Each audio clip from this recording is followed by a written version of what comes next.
Hello students. So in today's video we will discuss about the pseudo RAM. Okay, in last lecture we have started module number 5, and into that module number 5 we have started memory elements. Okay, in the memory elements first point we have discussed about that system timing considerations, that is that we required for read write control, for writing control and for reading. So some of the considerations we have to make, and these are the considerations we have discussed in last lecture. And also we have discussed about the 3 transistor dynamic cell, and then drawback of 3 transistor 3 transistor cell is that it requires more area, and that will be overcome by the 1 transistor dynamic cell. So we have discussed it. So it will require less area, number of bits per chip is going on increasing as compared to the previous one. But here in both cases we require the replacement. Okay, so far all the storage elements, or we have discussed the elements, it requires refreshment as they are volatile memories. Okay, it requires periodic refreshment, but it is not always convenient. So it is necessary to design a static memory cell with which will store the data independently. Okay, so it is possible with the help of the pseudo-static RAM. Okay, so it combines high storage capability of DRAM and ease of use of SRAM. Okay, so no external refreshment circuitry is required for such circuit. Okay, and also used as a DRAM having built-in replacement logic. Okay, it will work like a same single transistor dynamic RAM, and it will also uses the replacement cell. Okay, one common way to meet this need, we use 2 inverters along with 1 transistor. We are using 2 inverters to store 1 single bit of data, and it requires also feedback. So the arrangement of this pseudo-static RAM is as shown in the figure. Okay, so it has 2 inverters, that is one is a 8:1 inverter, other is a 4:1 inverter, and there is a 1 feedback path. Okay, this is the arrangement we required for the pseudo-static RAM. And also we require the 2 transistor, one is for writing purpose and one is for reading purpose.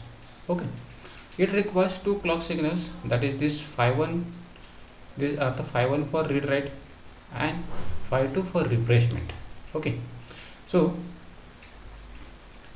this RAM holds data independently by storing bit in 2 inverters with feedback. Feedback is used for refreshment of the data in every clock cycle. Phi 1 and phi 2 are the mutually exclusive clock signals. Phi 1 and phi 2 are the mutually exclusive clock signals, and write and read bar signals are coincides with the phi 1. Write and read bar signal are coincide with the phi 1. Okay, now we'll see what is the write operation, how the write operation it will be done. So when phi 1 is high, and write is high, the transistor T1 will be on, phi 1 high and T1, that write bar is high. At that time the transistor T1 is on and the data is charged or stored on the input capacitance of the inverter. Data will be stored on the input transistor of that inverter. Okay, so in this way, so at that time write operation, this read bar signal should be low, so that there will be no reading operation, while only there will be only writing operation. Okay, now when we want to read the data, we have to make phi 1 high as well as the write high. So we have to make phi 1 and write will be high, and you will get, so whatever the stored data here, that will be here inverted, and then again inverted data you will get at the output side. Okay, so here when phi 1 is high and write is 1, transistor and data stored at the inverter stage is made available at the output, and also the complement, so it has complement. Okay, so thus the data is read at the output side. Okay, data will be read on this data bus. Okay, when phi 2 is equal to 1, when phi 2 is equal to 1, the T3 transistor will be on, and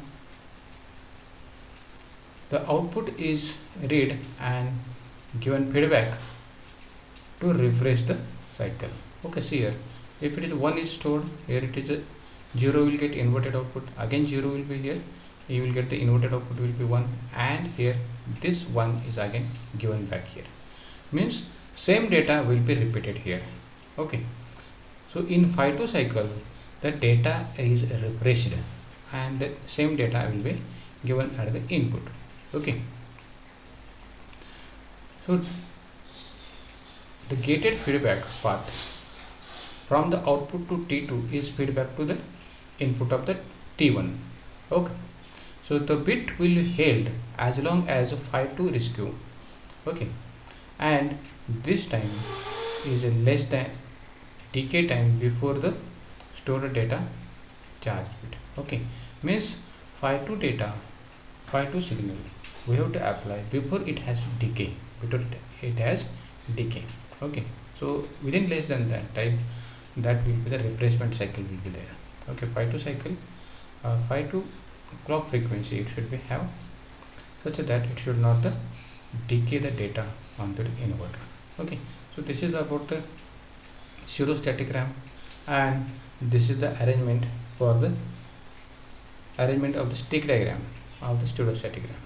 Okay, so there are the two inverters. This is a 8:1 inverter. So input of the 8:1 inverter and output of the 8:1 inverter. This is the output of 8:1 inverter, and again it is applied to the gate of the second inverter. Okay, this is 8:1 inverter, this is 4:1 inverter.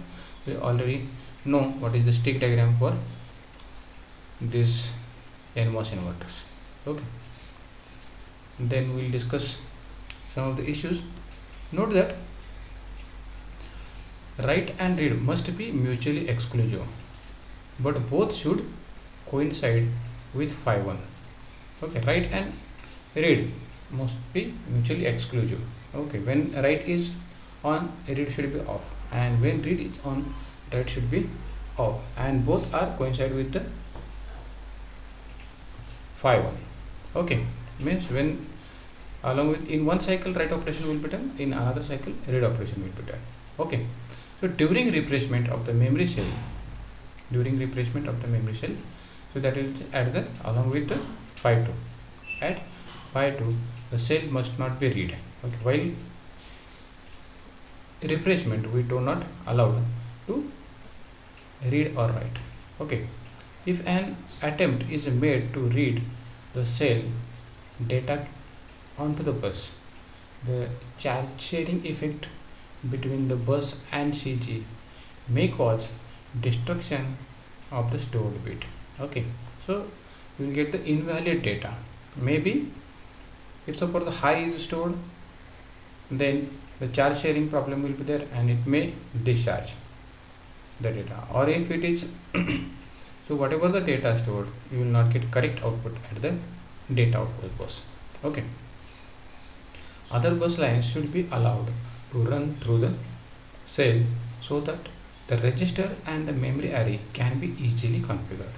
Okay, the pseudostatic memory cell can also be implemented by using transmission gate. In last here we have discussed these are the inverters. Okay, so this may be pass transistor, this is also pass transistor, all these are the pass transistor. Okay, so hence pseudostatic still can be implemented instead of pass transistor. We can use transmission gate. Okay, we can use transmission gate. Okay, for area required by using pass transistor and the number of bits for the same size of the memory, that is the same size 4 mm by 4 mm silicon chip area, the data storage is there. Okay, so number of bits will be equal to 1.4 kilobits, and it is as less as compared to the single cell memory, single transistor dynamic cell. Okay, but it has advantage that it does not require the replacement, it has inbuilt replacement. Okay, then dissipation, power dissipation. The NMOS cell uses the two inverters, one with 8:1 inverter and other with the 4:1 ratio. So thus the power dissipation depends upon the current drawn and the actual geometry of the inverters. Okay, so here the more power will be dissipated, power dissipation will be more as compared to the previous one. Okay, and validity. So validity is one of the advantage, that is the cell is a non-volatile unless the phi 2 is present. So unless and until the phi 2 is not going to 0, the data will not going to be 0. Okay, data will not vanish. So this is a non-volatile memory. Okay, so this is about the today's video. We'll stop here. Okay, thank you.